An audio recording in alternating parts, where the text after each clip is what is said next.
Renault a décidé de se fabriquer un bateau pour fuir la célébrité et les demandes des autographes incessantes. À l'occasion de ses 50 ans de carrière, Renault était l'invité d'Éric Jean-Jean, vendredi 20 juin, dans l'émission Bonus Track sur RTL. Un entretien sans filtre dans lequel le chanteur est revenu sur son glorieux passé qu'il n'a pas forcément bien vécu.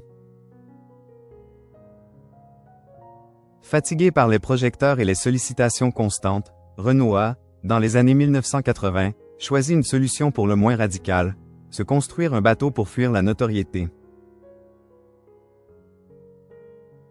Un exil maritime aussi poétique que punk pourrait l'interprète de Dès que le vent soufflera qui admet au micro de RTL, j'ai un rapport très difficile avec la célébrité.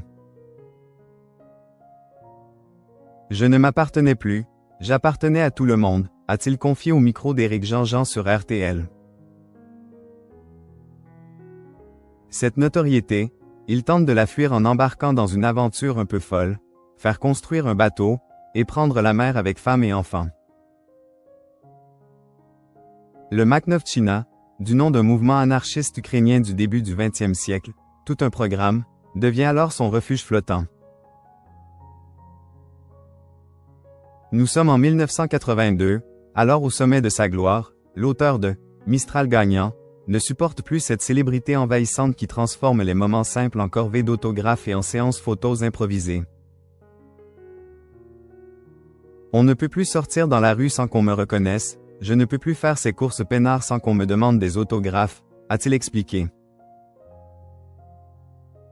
Alors, de septembre 1982 à mars 1983, il vogue avec Dominique, sa compagne et leur fille Lolita. Une odyssée familiale pleine de charme, et de mal de mer. Elles ont été très malades, reconnaît-il aujourd'hui. Capitaine autodidacte, Renault se forme sur le tas, avec pour seul guide les récits d'un autre chanteur-navigateur, Antoine.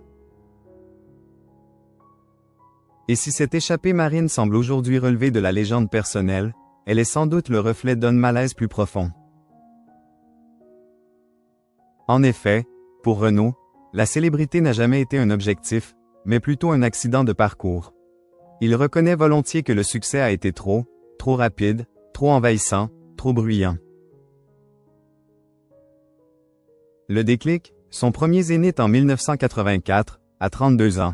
C'est là que tout a basculé, dit-il. La salle était comble, le public conquis, mais l'homme, lui, commençait à se sentir piégé dans une cage dorée.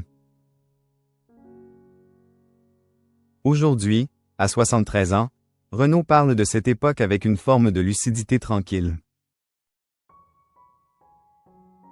L'homme est peut-être fatigué, la voix un peu cassée, mais l'esprit, lui, reste entier et vif. À l'image de ce bateau bricolé à la hâte, symbole flottant d'une liberté rêvée, souvent cabossée, mais jamais reniée.